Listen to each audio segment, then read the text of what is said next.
Hey buddies,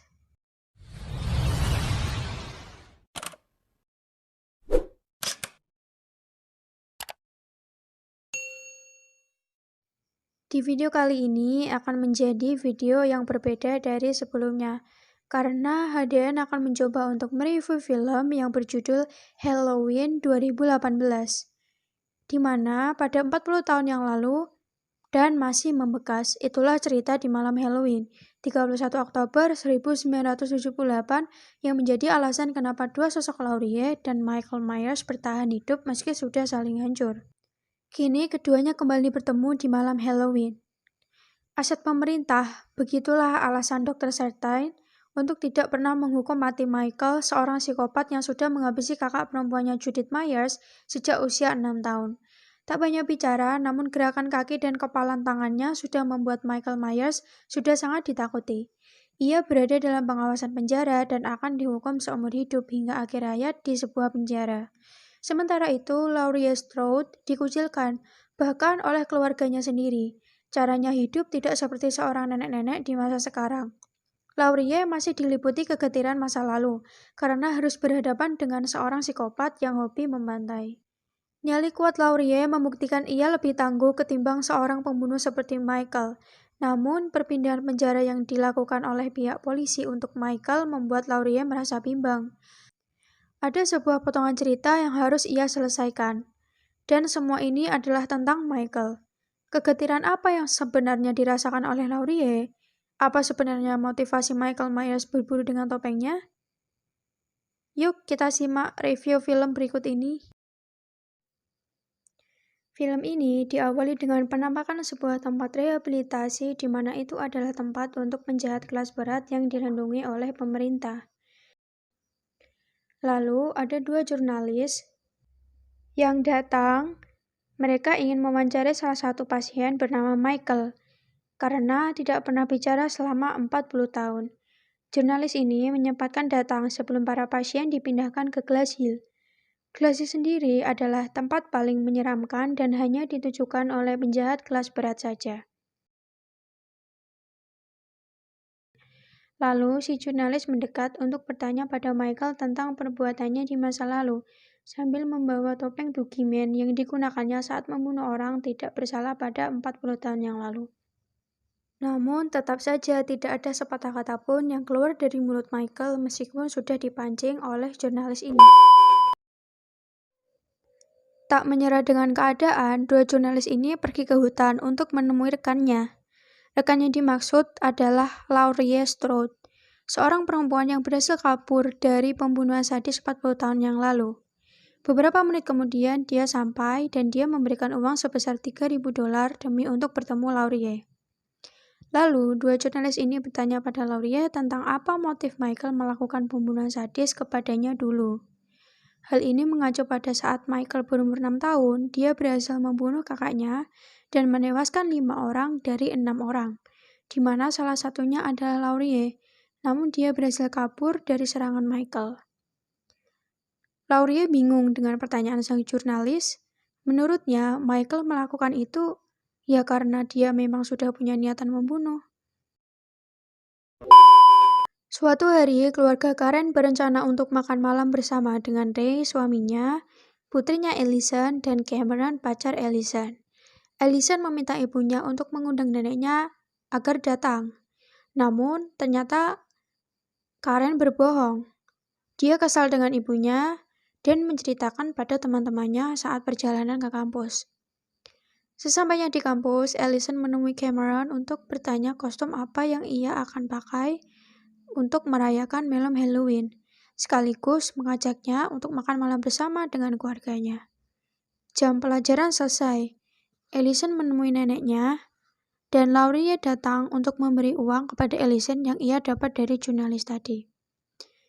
Dan sebelum ia pergi dan berpisah dengan cucunya, Ellison bertanya pada neneknya mengapa ia tega meninggalkan keluarga demi Boogeyman. Dan dia menganggap neneknya berhalusinasi tentang makhluk itu. Neneknya hanya meminta maaf dan membiarkan cucunya untuk mengerti suatu saat nanti. Inilah saat-saat yang ditunggu-tunggu. Para penjaga melakukan pengecekan kepada semua pasien, karena mereka akan dipindahkan ke fasilitas baru. Dr. Ranbir juga ikut karena obsesinya pada Michael. Dia ingin terus menjaga Michael hingga proyek penelitiannya pada psikopat selesai. Kembali ke rencana makan malam keluarga Karen yang dilaksanakan di sebuah restoran. Di sana sudah ada Cameron, pacar Allison, tapi masih ada yang kurang. Ya benar, neneknya. Beberapa saat kemudian, Laurie datang. Namun nampaknya situasi sedikit canggung karena saat Laurie datang, ia langsung meneguk bir, dan anaknya Karen menegur agar ibunya tidak banyak minum minuman keras. Karena saat meminumnya, dia sering ngelantur tentang boogeyman. Laurie menangis karena boogeyman. Dia sudah capek dengan persiapan dan persembunyiannya selama ini. Tak bisa mengendalikan emosinya dengan baik, Laurie segera pergi dan meninggalkan meja makan. Lalu, Allison mengejarnya untuk menenangkan neneknya. Setelah neneknya pergi, Karen mendekati Allison sambil mengingat kejadian yang baru terjadi dan sambil menceritakan tentang kisah kecilnya, yaitu di mana dia dipersiapkan ibunya untuk menghadapi situasi terburuk nantinya. Dengan persiapan berupa latihan menembak hingga ruangan bawah tanah yang misterius. Karen mengaku bahwa dia merasa tertekan saat ia kecil. Kembali lagi ke rencana pemindahan pasien ke fasilitas baru. Ternyata mobil yang ia tumpangi mengalami kecelakaan. Dan tentu saja hal ini kesempatan emas untuk para pasien melarikan diri. Para polisi berhasil mengevakuasi lokasi kejadian karena ada seorang anak yang menelpon sebelum ia dibunuh oleh Michael. Semua orang yang berada di lokasi itu mati, kecuali Dr. Ranbir yang tidak sengaja tertembak oleh anak itu. Dua jurnalis berkunjung ke makam Judith, kakak dari Michael yang dulu ia bunuh dengan sadis. Tanpa sengaja ada penampakan seseorang dari kejauhan. Ternyata Michael sedang mengawasi mereka. Dr. Ranbir berhasil dibawa ke rumah sakit dengan selamat. Suatu hari, dua jurnalis ini sedang mengisi bensin di pom bensin. Lalu, si cewek ini berkata pada temannya, dia ingin pergi ke kamar kecil. Beberapa menit kemudian, ada seseorang yang datang di kamar mandi itu. Bukannya langsung masuk ke bilik yang telah disediakan, dia malah membuka semua bilik yang ada di kamar mandi itu, satu persatu. Dan sampailah ke bilik yang terakhir, di mana di sana ada cewek jurnalis itu. Cewek ini ketakutan, pasalnya dia diperlihatkan gigi-gigi yang sudah berdarah, yang dibawa oleh pria itu. Menyadari bahwa itu adalah Michael, cewek ini teriak dan memanggil temannya, Aaron. Aaron datang membawa benda tajam, namun tetap saja, kekuatan Michael yang luar biasa tidak bisa mengalahkannya. Dia menjedotkan kepala Aaron hingga ia mati. Dan saat Aaron telah diselesaikan oleh Michael, si cewek ini menjadi korban selanjutnya. Ternyata, tujuan Michael membunuh dua jurnalis ini adalah karena dia ingin mengambil topeng legendnya. Keesokan harinya, kecelakaan dari bis penjara tampil di televisi. Lalu, Laurie segera mengunci rumahnya rapat-rapat dan melihat ruang bawah tanah, di mana itu adalah tempat jebakan untuk Michael nantinya. Pesta Halloween sebentar lagi dimulai. Karen pulang ke rumah dan mencari anak dan juga suaminya, namun tidak ada. Tiba-tiba neneknya datang dengan arah yang tidak disangka-sangka. Hal ini tentu saja membuat Karen terkejut. Neneknya berkata dia harus berjaga-jaga dan berlindung dari Michael.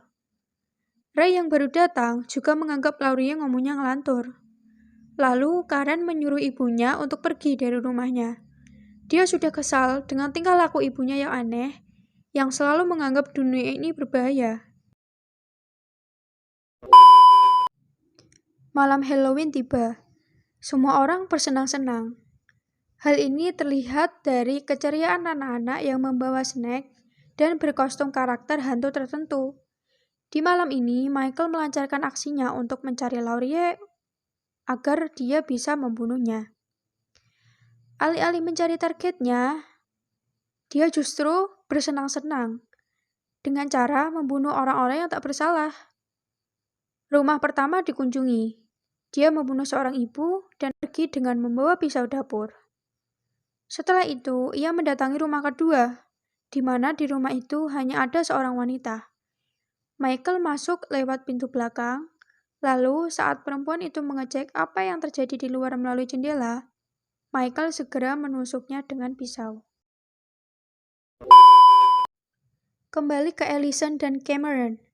Saat dia sedang berpesta bersama, tiba-tiba Allison mendapat telepon dari temannya bernama Vicky. Vicky ingin agar Allison merayakan malam Halloween bersama. Saat itu, Vicky bersama anak angkatnya bernama Julian, yang sedang menonton serial TV.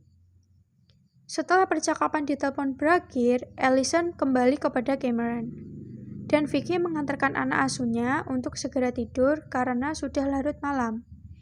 Saat Allison mencari Cameron, ternyata dia sedang berciuman dengan seseorang. Allison terlanjur kecewa pada Cameron. Sebelumnya, ia mengira pacarnya adalah good guy. Namun ternyata sebaliknya. Saat itu, Vicky sedang mencuci piring dan pisau dapurnya. Suara dari arah yang tak disangka-sangka berhasil mengagetkannya. Itu adalah Dave. Dave masuk untuk merayakan Halloween bersama Vicky. Namun, beberapa menit kemudian terdengar suara teriakan Julian dari lantai 2. Maka dari itu, Vicky naik ke atas untuk memeriksanya. Julian naik ke kasur untuk tidur. Dan saat Julian menyuruh Vicky untuk menutup lemarinya, tiba-tiba Boogeyman muncul membawa pisau tajam. Dave yang mendengar Vicky berteriak langsung naik ke atas menghampirinya. Namun sayang, dia juga ikut terbunuh. Situasi menjadi sangat kacau. Di sana, Dr. Renbeer menyuruh agar polisi lainnya membawa Michael hidup-hidup dengan alasan bahwa dia adalah aset negara. Allison diantar Oscar saat pulang, dan mereka melewati jalan pintas. Namun, Allison meninggalkan Oscar karena dia terkejut bahwa ternyata Oscar suka kepadanya. Di jalan pintas ini ternyata ada Michael. Saat sensor otomatis mati, Michael langsung membawa pisau dan membunuhnya. Allison cemas dan langsung menghampirinya. Namun, saat tahu ada seseorang bertopeng aneh di sana, dia langsung menyadari itu adalah pembunuhnya. Allison langsung melarikan diri dan menghampiri satu rumah ke rumah lainnya untuk meminta pertolongan. Allison sudah ditemukan oleh polisi dan Dr. Renbeer. Polisi segera membawa Allison untuk diamankan. Lalu Ray, Karen, dan Laurie langsung masuk ke ruangan bawah tanah untuk pembagian senjata. Saat berada di perjalanan, polisi dan si dokter melihat Michael. Namun, polisi itu menabraknya karena sudah muak. Si dokter kesal. Lalu Dr. Renbeer mengeluarkan pisau tajam dan dia segera membunuh polisi itu dengan menyayat lehernya. Lalu dia menitipkan pasiennya duduk di belakang bersama Allison. Selama perjalanan, dokter itu bercerita bahwa dia sudah bertahun-tahun memantau dan mengikuti kasus Michael. Namun tetap saja Michael tak mau bicara sedikit pun, meskipun sudah dipancing oleh banyak hal. Melihat hal ini adalah kesempatan emas Allison untuk kabur, dia berbohong pada dokter bahwa dia pernah mendengar Michael bicara kepadanya. Allison akan mengatakan, dengan satu syarat, asalkan dia dibebaskan dan dibiarkan untuk keluar dari mobil itu. Belum selesai dengan percakapannya, Michael sudah sadar. Mendengar namanya disebut oleh si dokter, dia langsung menjedotkan kepala dokter hingga mati. Lalu, Michael mengeluarkan mayat dokter keluar mobil. Saat Michael sibuk dengan si dokter, Allison berusaha kabur dan lari secepat mungkin. Sementara menunggu kabar dari Allison, Laurie mengunci semua pintu dan mematikan semua lampu yang ada di rumahnya. Saat berada di ruangan TV, Ray merasa ada kejanggalan. Lalu dia keluar dan bicara pada polisi yang ada di rumahnya. Maksud saya di depan rumahnya. Disinilah Ray tahu bahwa ternyata dua polisi itu sudah mati, dan saat dia masih dalam keadaan syok dan kaget, dia tidak sadar jika Michael sudah berada tepat di belakangnya. Endingnya seperti yang kalian tahu. Ya, Michael langsung membunuhnya. Sebelum itu, Ray menembakkan pistol ke udara. Hal ini membuat Laurie notice untuk melihat apa yang sedang terjadi di luar. Namun, saat akan keluar, dari jendela sudah terlihat ada Michael di sana. Laurie menyuruh anaknya, Karen, ke ruangan bawah tanah untuk berlindung. Lalu Ellison berusaha menembak Michael, namun saat dia mencari posisi aman untuk menembak, tangan Michael menembus pintu dan berusaha mencekiknya. Namun, Laurie berhasil lolos dengan menembak tangannya.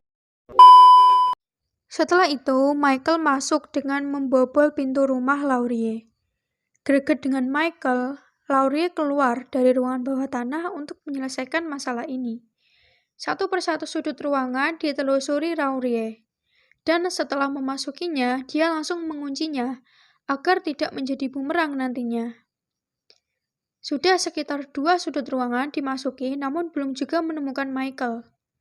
Lalu dia naik ke lantai 2 dan menemukan satu ruangan di mana di lemari itu ada seorang mayat. Tiba-tiba dari kegelapan, Michael menyerang Laurie. Dia mengambil senjata Laurie. Namun, Laurie masih punya senjata cadangan. Saat ia ingin menusuk Michael, hal itu justru berbalik. Yap, perut Laurie tertusuk. Setelah itu, dia dilemparkan ke bawah. Michael melihat itu. Tapi disinilah saat-saat Ellison menemukan sebuah rumah. Dia masuk dan berteriak nama neneknya dan juga ibunya. Mendengar hal itu, Karen langsung menarik anaknya ke ruangan bawah tanah. Disinilah kesempatan Laurie untuk lari. Ya, ternyata dia masih hidup. Michael turun dari lantai 2 dan melihat sebuah meja bergerak. Dia langsung curiga dan berusaha membuka meja itu. Setelah berhasil dibuka, Karen memegang senjata dan bersiap untuk menembak Michael.